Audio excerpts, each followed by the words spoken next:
जवाब दे रहे। तो मतलब खान साहब तो उनके बारे में ये समझते हैं कि इनकी औकात ही नहीं है कि इनकी बात कोई सुनी जाए या इनकी बात को बिल्कुल तवज्जो दी जाए। बिलावल, मरियम और जरदारी और अज़मा को तो छोड़ो, तो ये 3-4 उन्होंने इस तरह से उन्होंने कहा कि ये ऐसे लोग हैं, जब इनकी कोई स्टेटमेंट मेरी नज़र से गुजरे भी ना सामने से, तो मैं आगे चला जाता हूँ, सफ़ा परता लेता हूँ, ठीक है, स्किप कर लेता हूँ। तो इनकी क्या हैसियत है? आपने सिर्फ मुतालिया पाकिस्तान के अंदर देखा है ना, आपने खादों पे, गटुओं पे, टॉफ़ियों पे, उसके अलावा मुरंडे वाले वो पैकेट होते हैं उस पे, एक एक चीज़ पे, घी वाले पैकेटों पे भी ये अपनी तस्वीरें लगवाएंगे, क्योंकि एहसास से कमतरी का शिकार है। दूर से खड़े होकर यूँ फ़ोटो बनाएगी, ऐसे हाथ खोलेगी कि पता नहीं आगे कौन जो है वो कोई फिल्म की शूटिंग हो रही है, कोई आगे दूल्हा राजा खड़ा है। तो ये बेसिकली लोगों के सामने शो कराते हैं कि हम बड़े कोई रहम दिल हैं, हम बड़े कोई अच्छे हैं। आप अच्छे हैं तो आप आए ना एक बाज़ार के अंदर, निकल के तो दिखाएं, आपको लग समझ जाए कि हुआ क्या। खान साहब से मुलाकात हुई है, बीबी साहिबा मौजूद थी, दोनों बिल्कुल जो है वो इस हवाले से एक गलत अफवाह थी कि बड़े परेशान हैं जी, बड़े परेशान हैं, वो बिल्कुल रिलैक्स थे। नो डाउट सजाएं हुई हैं, हमें तकलीफ़ है, लेकिन उन्होंने कभी ये नहीं कहा कि हमें बाहर निकालो। उन्होंने कहा कि इस्टेब्लिशमेंट जो है ना, कोई ये समझे कि उनके साथ बातचीत करके मैं बाहर आऊँगा, तो ऐसा नहीं है। मैं बिल्कुल जो है वो बाहर आऊँगा तो सिर्फ़ और सिर्फ अदालती तरीके से। और उन्होंने कहा कि ये रात को सोते हैं ना, रात को सोते ही उन्हें 2 ख्वाब आते हैं।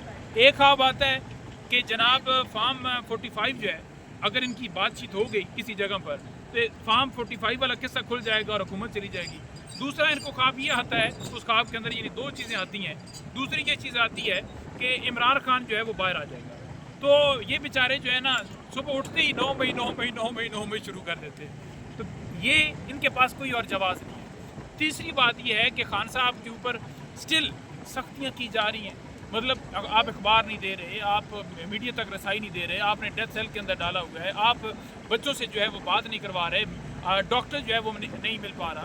तो ये जो चीज़ें हैं, आप नवाज शरीफ का देखें प्रोटोकॉल, आप जरदारी का देखें, वो जो है उसके हवाले से मुख्तलिफ लोगों ने स्टेटमेंट दी कि वो हॉस्पिटल के अंदर दाखिल यानी था वो वैसे जेल में, लेकिन हॉस्पिटल के अंदर उसे सारे प्रोटोकॉल यानी बीमार बन के उधर पड़ा हुआ था। तो ये तो हमेशा सारे, मैंने कल एक फ़ोटो लगाई थी जिसमें सारे आप देखेंगे कि सारे बीमार, लाचार और सारे पड़े हुए। इमरान खान तगड़ा, बिल्कुल फिट खड़ा है, और कभी भी उसने ये नहीं कहा कि मेरा टांग में दर्द हो गया, मेरी कान में दर्द हो गया, मेरी आँख में दर्द हो गया, मेरे उसमें हो गया।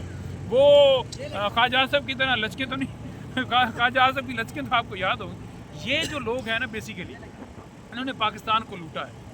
नवाज शरीफ के बेटे हसन नवाज, ठीक है, शरीफ ख़ानदान को 9 अरब का तो हिसाब देना पड़ेगा ना। केस तो उनका था, जो उन्होंने पैसे लिए थे मलक रियाज लोगों से, तो उसका क्यों नहीं हिसाब दिया?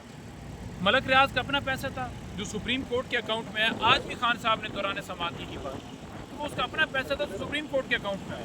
और इसी तरह उन्होंने कहा कि 1 रुपये का भी फाइनेंशियल बेनिफिट जो है ये साबित नहीं कर पाए इस केस के अंदर। तो फिर केस किस चीज़ का था?